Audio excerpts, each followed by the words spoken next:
segundo libro de Timoteo, capítulo 4, versículo 7. Y aquí está hablando el apóstol Pablo.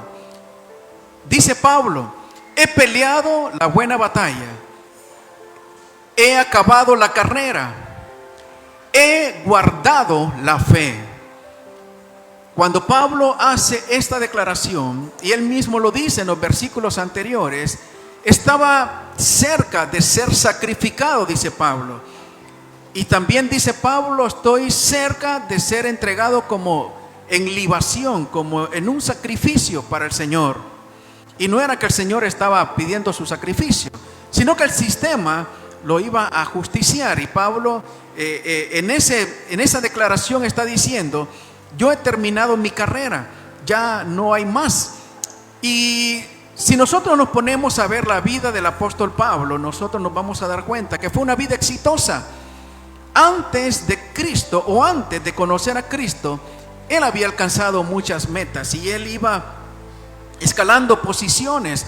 Él dice en su palabra que él era fariseo, él era judío.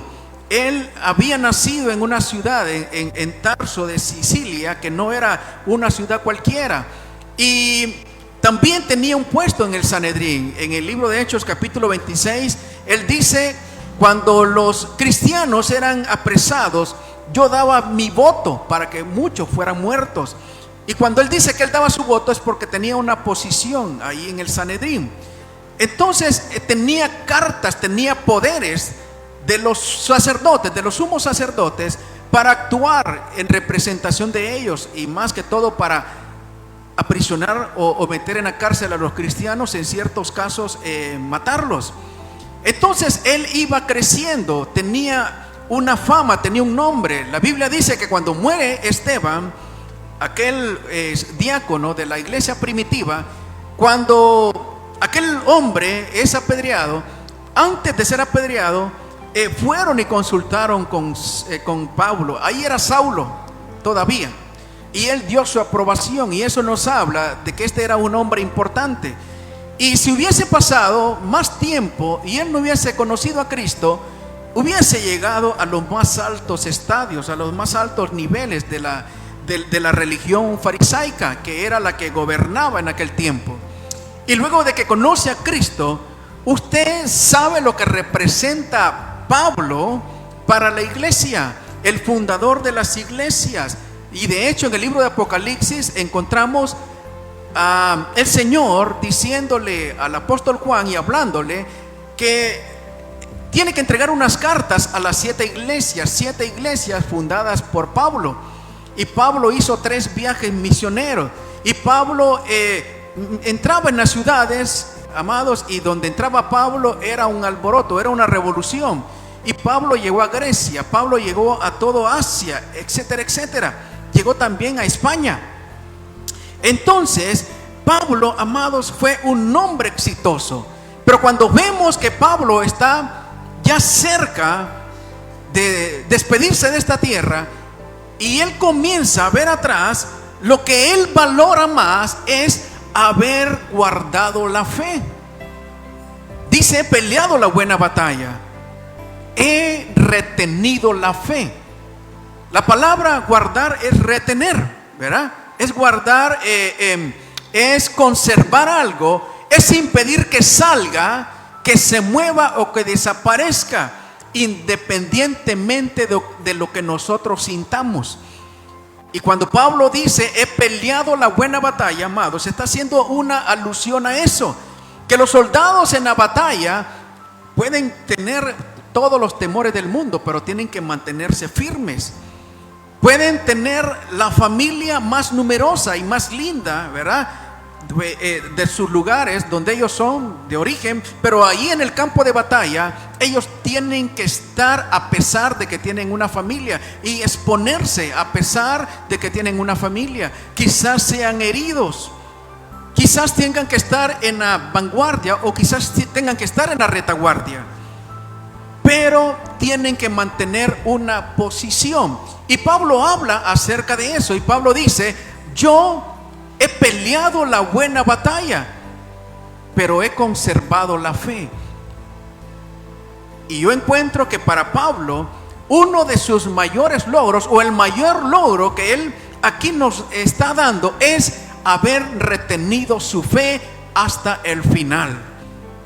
¿Y cómo está nuestra fe? Y es acerca de eso que yo quiero hablarle esta noche, que nosotros necesitamos retener nuestra fe. Ahora, no es fácil, porque pelear la buena batalla es estar siempre firme a pesar de lo que nosotros sentimos. Quizás muchos sientan temor, quizás muchos sientan dudas, quizás muchos sientan que no encuentran ninguna salida, no saben, hay incertidumbre en sus mentes. Y a pesar de todo eso, retener nuestra fe, eso nos va a nosotros a hacer llegar hasta ese propósito cumplido que Dios tiene para cada uno de nosotros.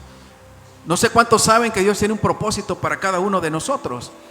Y ese propósito Dios dice, yo lo voy a cumplir. A pesar de que hay virus ahí en el ambiente, a pesar de que hay malas noticias ahí en el ambiente, a pesar que hay muchas situaciones ahí en el ambiente, Dios dice, mi propósito yo lo voy a cumplir en tu vida. Y para creer que ese propósito se va a cumplir, necesitamos nosotros retener nuestra fe. Sabemos que Dios nos ha dado a cada uno una medida de fe. Algunos el 30, dice la palabra, otros el 60 y muchos otros quizás al 100 por uno. Pero hay que guardar, hay que retener esa medida de fe, porque la fe se puede perder, la fe se puede diluir, la fe se puede disipar. Y si nos quedamos sin fe, hermanos, ahí sí no tenemos nada. Porque sin fe, dice la Biblia, es imposible agradar a Dios. ¿Sabe que un nombre que nosotros encontramos en la palabra de Dios, es que es clásico, ¿verdad? Cómo este hombre recibió en todos los aspectos en el campo de batallas, ataques y heridas, y fue blanco en cuanto a la situación financiera, en cuanto a su salud, en cuanto a la pérdida de su familia, en cuanto a una mujer que estaba con él por interés, una mujer que estaba con él porque era millonario. Pero cuando todo eso se fue, cuando vino la enfermedad, cuando los amigos se fueron, cuando perdió las posesiones Job, esta mujer le dijo, es que aún retienes tu integridad. Y además de eso le agregó, ¿por qué no blasfemas? ¿Por qué no insultas a tu Dios y te mueres de una sola vez? Ahí nosotros podemos encontrar el corazón que tenía aquella mujer. Y aún esto Job lo recibió, lo resistió. Aún todo esto él tuvo que llevarlo sobre sus espaldas. Y sabe que Job, cuando aquella mujer le dice esto, declara algo. Y dice Job, recibimos el bien de Dios y el mal no lo recibiremos. Ahora, no sé cuántos de los que estamos aquí hemos recibido bien de parte de Dios. Y si usted no ha recibido bien de parte de Dios, yo le voy a decir, hermano, no sea tan mentiroso, porque aquí yo lo miro bien bonito, bien peinadito, aunque no le miro el rostro. Yo sé que usted es un hombre y una mujer, ¿verdad? Muy guapa o muy guapo, y Dios le ha dado salud. Y aunque hayamos tenido que enfrentar cualquier situación, si estamos aquí es porque Dios nos ha guardado. Y hemos nosotros aprendido acerca de la bendición, que es buena la bendición de Dios, es bonita la bendición de Dios. Recibir de parte de Dios es lindo, ¿verdad? Recibir lo bueno. Pero ¿qué tal cuando viene lo malo? ¿Qué tal cuando tenemos que enfrentar todo ese tipo de situaciones que todos conocemos? Y yo creo que el extremo más fuerte es la pérdida de un ser querido. ¿Qué tal cuando vienen esos golpes? Es lógico que no los vamos a recibir igual. Recibir una bendición que recibir un golpe no es igual. Pero necesitamos también nosotros, a pesar de recibir golpes, tratar de que nuestra fe sea retenida, no perder nuestra fe. No debería para nosotros ser algo así como extraño de que tengamos que pasar pruebas. Porque la misma Biblia nos dice en el Salmo 11:5 que Jehová prueba al justo Los justos son aquellos que han sido justificados por la sangre de Cristo Jesús.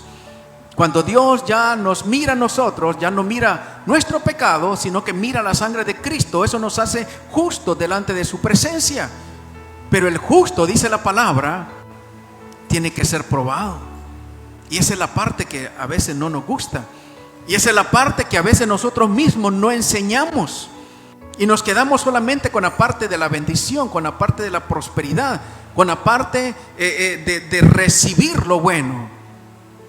Pero también Dios prueba al justo. Y no debería ser cosa extraña. Pero mire, amados, que en este texto hay algo que usted necesita revisar. Que dice que aunque Dios prueba al justo, pero al malo dice, y al que ama la violencia, su alma los aborrece. Y mire que hemos dicho que Dios ama al pecador y que aborrece el pecado. Pero aquí yo miro que Dios aborrece, hermano, el malo. Deberíamos nosotros, ¿verdad?, de revisar muy bien lo que nosotros decimos. Pero la parte que yo quiero que nosotros entendamos esta noche es que las pruebas van a venir. Que las pruebas van a venir. Seamos cristianos o no seamos cristianos, las circunstancias nos van a tocar a todos. Entonces, la Biblia nos dice, amados, y nos dice en el primer libro de Corintios, que escribe Pablo, que esas pruebas son como un fuego. Y dependiendo de cómo nosotros edifiquemos, así va a ser nuestra evaluación en ese examen, en esa prueba. Dice el primer libro de Corintios, capítulo 3, versículo 12. Y sobre este fundamento, el fundamento que es Cristo, si alguno edificare oro, plata, piedras preciosas, madera, heno y hojarasca, la obra de cada uno será manifiesta, porque el día la declarará. Pues por el fuego será revelada, y la obra de cada uno, cual sea, el fuego la probará. Entonces nos dice el apóstol Pablo, amados, que dependiendo lo que nosotros construyamos, Jesucristo es el fundamento, pero lo que nosotros hagamos sobre ese fundamento que es Cristo Jesús, así van a ser esos materiales por los cuales está edificada nuestra fe. Y ahí nos hablan, amados, de 6 tipos de materiales. Y hay un conjunto de 3 tipos de materiales que son materiales excelentes. Y esos 3 tipos, hermanos, los dice la Biblia que son: número 1, el oro. El oro, cuando es probado en fuego, el oro se purifica. Y usted sabe que el oro no viene así en esas barritas, ¿verdad?, lisitas, bonitas, brillantes, sino que son rocas que son extraídas de las montañas, y para quitarle todo la escoria, para quitarle todo el sucio, son purificadas en horno de fuego. Y todo lo malo, hermanos, todo aquello que estorba para que el oro tenga esa belleza, pues es quitado por el fuego. Entonces, ese material del que nos habla el apóstol Pablo, amados, el oro, es como nosotros edificamos en cuanto a fortalecer nuestra fe. A pesar de las circunstancias, cómo nosotros mantenemos y retenemos nuestra fe. El segundo material que encontramos es la plata. La plata, amados, al igual que el oro, también es por medio de hornos de fuego introducirlas. Pero la plata, lo que sucede es que se moldea con el fuego. La plata se moldea con el fuego. Y eso nos habla de que muchas veces en el fuego de la prueba nosotros necesitamos moldear quizás nuestra personalidad, quizás nuestra arrogancia, quizás falta de perdón, quizás no hemos dependido tanto de Dios, no nos hemos aferrado tanto a Dios, sino que hemos creído en nuestras propias capacidades. Quizás, hermanos, tengamos que pasar de una situación donde estábamos acostumbrados a la abundancia, ahora a una situación donde no tenemos nada. Y el que les habla ha sido moldeado, hermanos, en ese fuego. Y tiempos donde había abundancia, luego se convirtieron en tiempos donde había carencias, pero eso me enseñó a depender de la mano de Dios. Eso me enseñó a postrarme y decirle: Señor, las puertas están cerradas. Yo, aunque pensaba que tenía ciertas habilidades, cierto currículum, ciertos contactos, todo se ha desaparecido, nada parece funcionar. Yo dependo de usted. Señor, ayúdeme. Y yo he visto la mano de Dios, y Dios me ha moldeado en ese aspecto. Y Pablo decía, él era un experto en esto, decía: yo sé tener y también sé cuando no tengo. En todo he sido enseñado. Y Dios a veces por el fuego de la prueba nos enseña, y Dios nos moldea. Porque muchas veces nuestra mirada está, ¿verdad?, por encima de los demás, y Dios quiere que seamos más humildes quizás. Y un tercer elemento que encontramos son las piedras preciosas. Y las piedras preciosas con el fuego se limpian.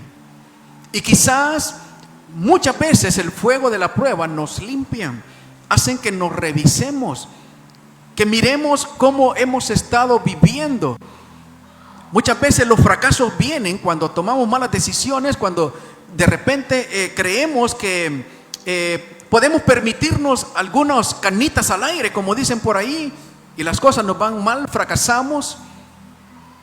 Y Dios permite que las cosas nos vayan mal, Dios permite que fracasemos, pero Dios nos está purificando, Dios nos está limpiando. ¿Y cuántas personas han tenido problemas conyugales, por ejemplo? Porque quizás pensaron: bueno, me voy a dar esta libertad. Hermanos, y eso hizo que su matrimonio fracasara, eso hizo que perdieran el respeto de sus hijos. Y luego el regresar ha sido más difícil, el regresar ha sido complicado. Pero ahí Dios está haciendo algo, Dios no lo ha desechado, Dios está limpiando. Ahora, hay un segundo grupo, hermanos, de materiales que son madera, heno y hojarasca. Ahora dígame usted, esos materiales, ¿qué pasa con el fuego? ¿Qué efecto tiene el fuego de la prueba en esos materiales? Hermanos, son quemados, ahí no queda nada. Entonces, cuando Pablo nos habla de que nosotros debemos de construir nuestra fe en base a estos materiales, nos está diciendo que nosotros necesitamos pasar esos fuegos de prueba, pero que necesitamos solidificarnos en la fe. Que no debemos, hermanos, en las situaciones que tengamos que atravesar, por muy fuerte que sea, dejar que nuestra fe se diluya, dejar que nuestra fe se vaya, sino que a pesar de cualquier circunstancia, retener en lo que hemos creído, retener nuestra fe. Dice el apóstol Pablo, primer libro de Corintios, capítulo 15, versículo 2, por el cual asimismo dice: si retenéis la palabra que os he predicado, sois salvos, si no creísteis en vano. Para solidificar la fe, para edificar en base a esos materiales, que con el fuego de la prueba, mis amados, lo que sucede es que algunos son limpios, otros son purificados y otros son moldeados. No lo podemos hacer si no retenemos la palabra. El retener la fe tiene que ver con retener la palabra. Y retener la palabra es saber que lo que Dios ha dicho, lo que está escrito ahí, se va a hacer realidad. Eso es fe. Eso es fe. Y saber que si no está, hermanos, ese día ahí el plato en su mesa, Dios ha dicho es que no solamente de pan vivirá el hombre, y creer que Dios le va de alguna forma le va a sustentar, porque hay una palabra que lo sustenta, hay una palabra que lo respalda. Y saber que de cualquier forma, no sabemos cómo, pero Dios lo va a hacer. Entonces, el que la fe, mis amados, pueda retenerse, tiene que ver qué tanto usted cree en la palabra, qué tanto usted conoce la palabra, o yo también, y qué tanto nosotros la hacemos nuestra, porque ese es un detalle. que la podemos conocer, que la podemos quizás entender, la podemos estudiar, pero quizás no la hacemos nuestra.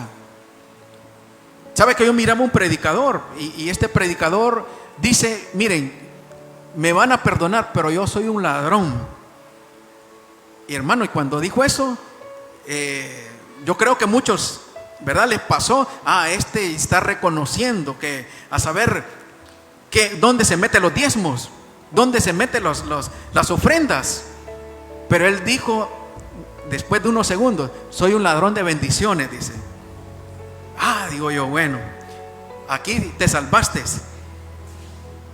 Y él decía este hombre: cuando yo estoy en un lugar, y les voy a poner un ejemplo, decía, yo tenía un problema donde estaba casado, ya teníamos años con mi esposa y no podíamos tener hijos. Y yo llegué a un lugar y escuché cuando alguien le estaba dando una palabra a una persona, a una pareja, y le estaba diciendo: en el nombre del Señor, declaro que tu vientre va a ser fructífero, declaro que vas a producir, vas a traer a este mundo un niño con propósito de parte de Dios, que lo vas a crear como Samuel, etcétera. Yo estaba en la parte de atrás, dice, pero yo estaba robándome esa palabra. Yo estaba diciendo: Señor, esa palabra que ese siervo tuyo está entregando, yo la agarro para mí, yo la caso para mí. Y él decía: yo no sé si el que estaba recibiéndola la creyó, pero yo sí la creí, aunque no era para mí. Y después de unos meses, Dios hizo el milagro y Dios me envió a un hijo donde no podíamos nosotros tenerlo. Y ahora, donde yo escucho que alguien está entregando una palabra, yo la caso y yo digo: es para mí, es para mí. Y yo por eso me confieso un ladrón de bendiciones. Entonces, ¿qué está haciendo este hombre? Ese hombre está haciendo suya la palabra, está reteniendo la palabra, la está conservando para él. Y al hacer eso, amados, lo que está haciendo es reteniendo, conservando su fe. Porque la fe sin creer la palabra, hermanos, es una fe coja, ¿verdad? Necesitamos nosotros creer en la palabra. La fe, amados, en el libro de Hebreos capítulo 11 versículo 1, sabemos que es la certeza de lo que se espera, estar convencido de lo que no se ve vendrá. Pero la fe es creer en algo, hermanos, que no podemos verlo. Aunque no lo miremos, aunque no sepamos cómo, cuándo, dónde va a venir, saber que va a venir, y porque Dios lo dijo. Eso es fe. Ahora, hay una fe vana, y aquí lo dice Pablo. Y esa fe vana es una fe sin creer en la palabra. Y la fe vana, amados, también tiene que ver con creer en algo que no es cierto. ¿Sabe quién tenía una fe vana? El mismo apóstol Pablo. Cuando él era fariseo, él creía en algo, amados, que no le estaba dando vida eterna, que no le iba a salvar, pero él lo creía. Y él ponía mucho empeño, mucha diligencia, y él hacía todo lo que estaba a su alcance para exterminar a los cristianos. Tenía una fe, pero una fe equivocada. Entonces pueden haber fe que son vanas. Y esa fe vana es una fe, amados, donde creemos cosas que no están en la palabra. Y al principio volvemos otra vez, cuando solamente, amados, nosotros recibimos esas mentadas doctrinas de prosperidad. Yo no digo, amados, de que Dios no nos pueda prosperar. De hecho, el tener vida y tener salud ya es parte de la prosperidad. Y yo no digo que Dios no pueda levantar a alguien como empresario y darle, hermanos, lo que esta persona anhela en su corazón. Claro que Dios lo puede hacer, y de hecho Dios lo hace. El asunto es centrarse solamente en una parte, centrarse solamente, amados, en buscar las riquezas y olvidarse del reino de Dios y su justicia. Y ahí está el detalle. Ahí está el detalle. Porque nos estamos olvidando de la palabra. ¿En qué sentido, pastor? Bueno, Cristo dijo: el que quiera seguirme, tome su cruz, ahora sígame. Y eso es lo que no nos gusta, hermano. Y eso es lo que nos cuesta, tomar la cruz y seguirle. Aquellos dos hermanos, los hijos de Zebedeo, su madre llegó delante del Señor y le dijo: mira, Jesús, en tu reino, permite que mis hijos estén uno a tu diestra y el otro a tu izquierda. Y el Señor le dijo: ¿pueden ellos beber del vino que yo voy a beber? Y ella dijo: sí pueden. Hermanos, pero Cristo fue crucificado y estos dos apóstoles no estaban ahí. Entonces las posiciones, el beneficio, eso sí nos gusta, pero llevar la cruz de Cristo, eso no nos gusta. Eso es difícil, no nos gusta la prueba. En el libro de Lucas capítulo 4 versículo 42 encontramos, amados, y usted sabe que Cristo, donde llegaba el Señor, ahí había una muchedumbre que lo buscaba y lo esperaba, porque sabía que donde el Señor pasaba, ahí habían milagros, ahí sucedían cosas. Y dice la Biblia que cuando Cristo, cuando era ya de día, dice, salió, se fue a un lugar desierto y la gente le buscaba, y llegando donde estaba, le detenían para que no se fuera de ellos. Estamos hablando de retener la fe, de guardar la fe. Y aquí encontramos, amados, a gente que retenían al Señor para que no se fuera de ellos, porque querían los milagros, porque querían que el Señor hiciera, y eso no estaba mal. Pero sabe que yo encuentro también en la Biblia, en el libro de Lucas capítulo 7, que hubo un hombre que llegó donde el Señor y también necesitaba un milagro, y no era para él, sino que era para un siervo de él. Y este hombre le dijo al Señor: Señor, necesito un milagro. El Señor le dijo: vamos, y él lo detuvo. Al contrario, no quiso que el Señor fuera con él. Pero ¿sabe por qué? Porque él sabía que solamente con su palabra bastaba para que su siervo sanara, no importando los kilómetros donde estuviera su siervo. Y aquí encontramos entonces una diferencia, que hay algunos que necesitan tener al profeta para que les declare la prosperidad, que necesitan tener a la persona que les confirme, hermanos, y tienen la palabra, o tenemos la palabra.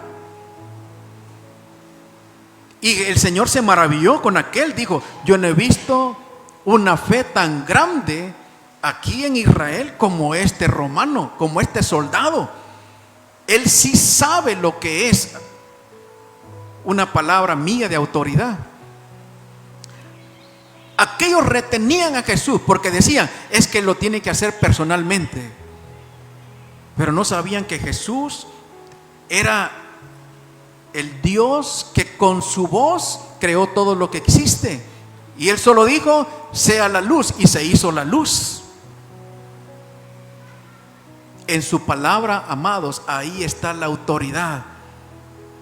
En su palabra ahí está la promesa que se hace realidad cuando nosotros la creemos y cuando nosotros la hacemos nuestra. Dice en el libro de Lucas, mis amados, usted conoce la historia. El Señor Jesús nos habla de un sembrador que salió con su semilla y que la tiró sobre 4 tipos de tierra. Una cayó junto al camino, otro junto a la piedra, otro junto a un zarzal, y al fin encontró una tierra fértil. Y la tierra habla del corazón.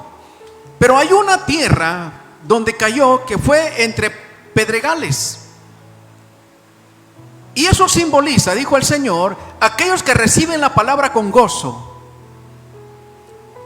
Pero estos no tienen raíces, creen por un tiempo, y en el tiempo de la prueba se apartan. Entonces, amados, muchos, ¿verdad?, recibimos con mucha alegría cuando recibimos una promesa de parte de Dios. Cuando recibimos la noticia, la buena nueva de salvación, excelente, gloria a Dios. Y lo que Dios puede hacer, gloria al Señor. Pero muchos en el tiempo de la prueba, entonces la fe llega hasta ahí. Muchos cuando ya tienen el problema conyugal, la fe llega hasta ahí. Cuando ya se perdió el trabajo, la fe llega hasta ahí. Cuando la economía ya no está como antes, la fe llega hasta ahí. Y sabe que esa palabra que dijo el Señor, que cuando llega la prueba se apartan, tiene que ver con algo que conocemos como apostasía. Y según el diccionario Strong del griego, la palabra número 646, apostasía significa divorcio, separación, romper un compromiso. Cuando viene la prueba, hay muchos que rompen el pacto que hicieron con el Señor. Hay muchos que dicen: miren, si esto es así, yo mejor me voy para el mundo. Que en el mundo nunca me faltó quien me invitara a las cervezas. En el mundo nunca me faltó quien me invitara a los cigarrillos. Nunca me faltó quien me llevara al estadio, quien me llevara a las discotecas. Nunca me faltó quien me presentara a una muchacha, etcétera, etcétera. Y vuelven atrás y rompen el pacto que hicieron con el Señor. Y un día le dijeron: Señor, yo te voy a seguir por donde sea. Así, eso le dijo Pedro, hermano, ¿recuerdan? Señor, todos se van a escandalizar, pero menos yo. Y si es necesario, voy a morir contigo. Y el Señor le dijo: Pedro, tienes que cuidar de tu fe. Tienes que cuidar de tu fe. Y en este tiempo es lo que estamos encontrando: muchos divorcios de la fe. La fe también naufraga. Dice primer libro de Timoteo, capítulo 1, versículo 19, que además, amados, que la fe tiene que ver con retener la palabra. La fe tiene que ver con una buena conciencia, hay que retenerlo. Dice Pablo, primer libro de Timoteo, capítulo 1, versículo 19, reteniendo la fe y la buena conciencia, la cual echando desde algunos hicieron naufragio en cuanto a la fe. Ahora, ¿qué sucede, amados, cuando la fe va decayendo? Cuando la fe se va diluyendo, va menguando. ¿Sabe que también llega hasta nuestra conciencia? Y voy a tratar de explicarle esto. ¿Qué es la conciencia? Según Romanos 2:15, amados, la conciencia es lo que Dios ha depositado en todos los seres humanos para que podamos distinguir entre lo bueno y lo malo. Nadie puede llegar delante de la presencia del Señor y decirle: Señor, es que yo no sabía que esto era bueno, yo no sabía que esto era malo. Ya Dios nos ha dejado conciencia. Y dice Pablo que la ley de Dios se muestra en nuestras conciencias y que ésta a veces nos acusa y a veces nos excusa.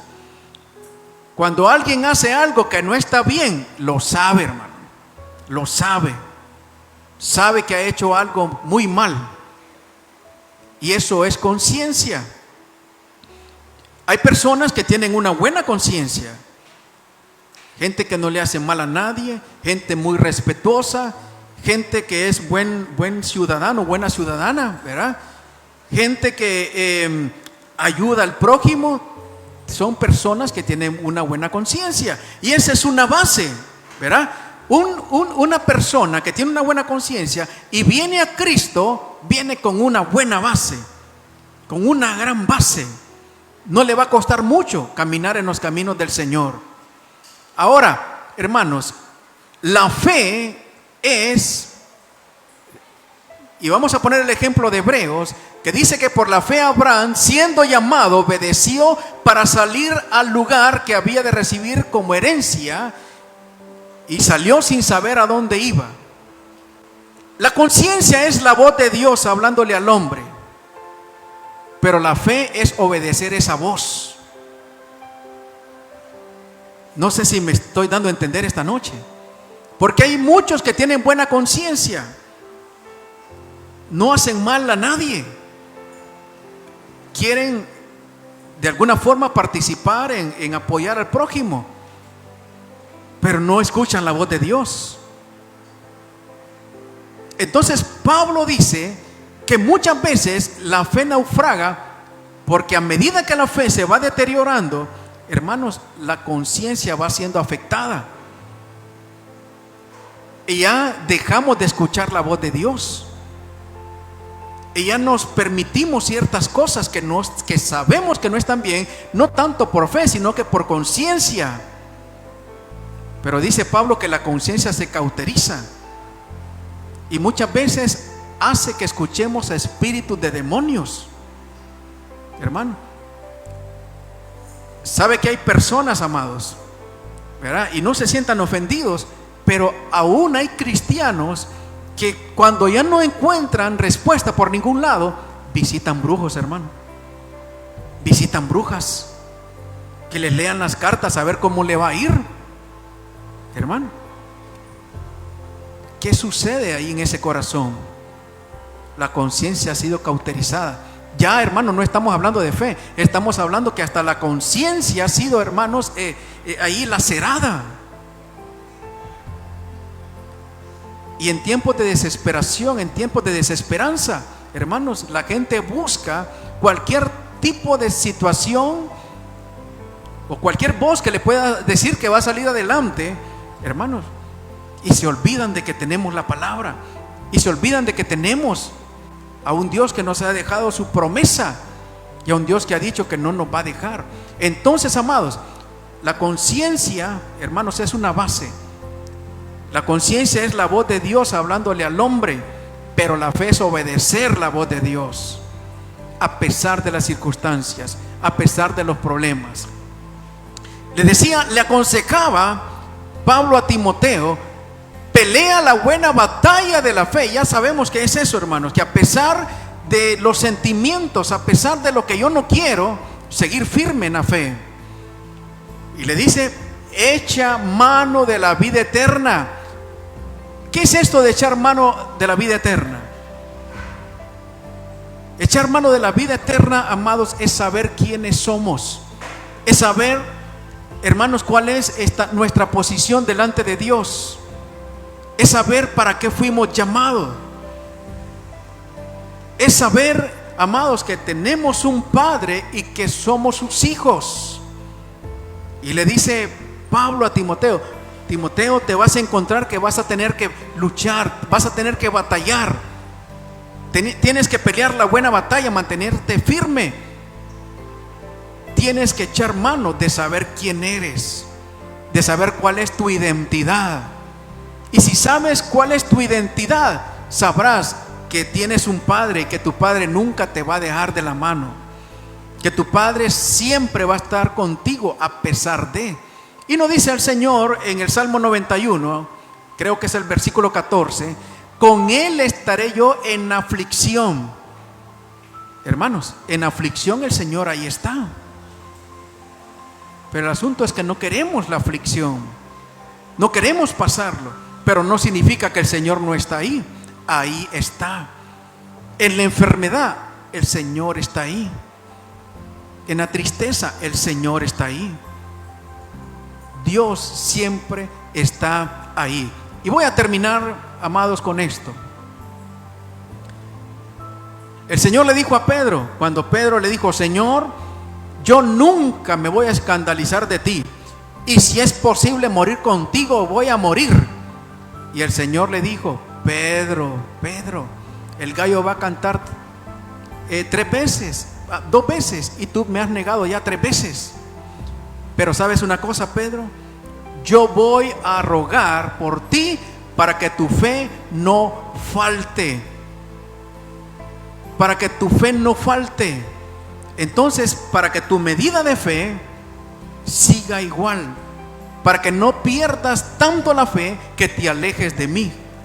Para que no pierdas tanto la fe que te des la vuelta y te vayas y nunca regreses.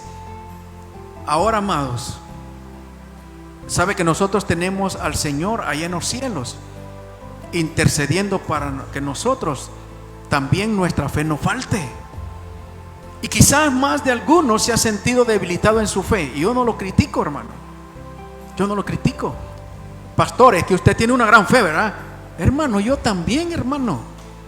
Yo también me he sentido algunas veces debilitado en mi fe.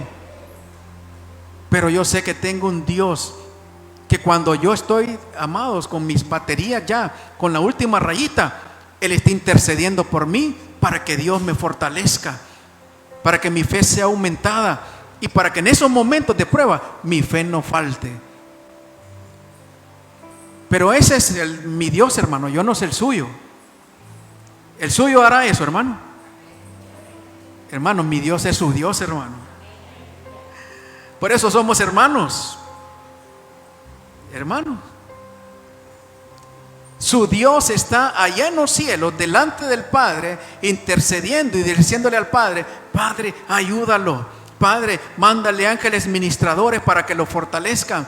Padre, llénalo de tu presencia. Y nosotros estamos debilitados, pero Dios comienza a llenarnos. Dios comienza a ser.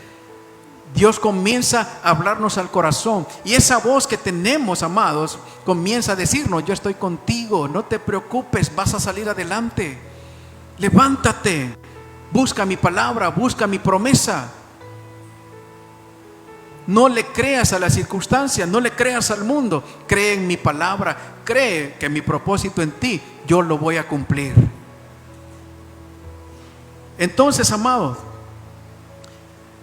no sé cuántos en este tiempo habrán perdido su fe. No sé cuántos en este tiempo habrán retrocedido en su fe. Se han divorciado, han roto el pacto. Pero si usted ha hecho todo lo que está de su parte para retener su fe, amados, yo creo que ese es uno de los más grandes logros, porque por la fe vivirá el hombre, dice su palabra. Quiero que se ponga de pie en esta noche.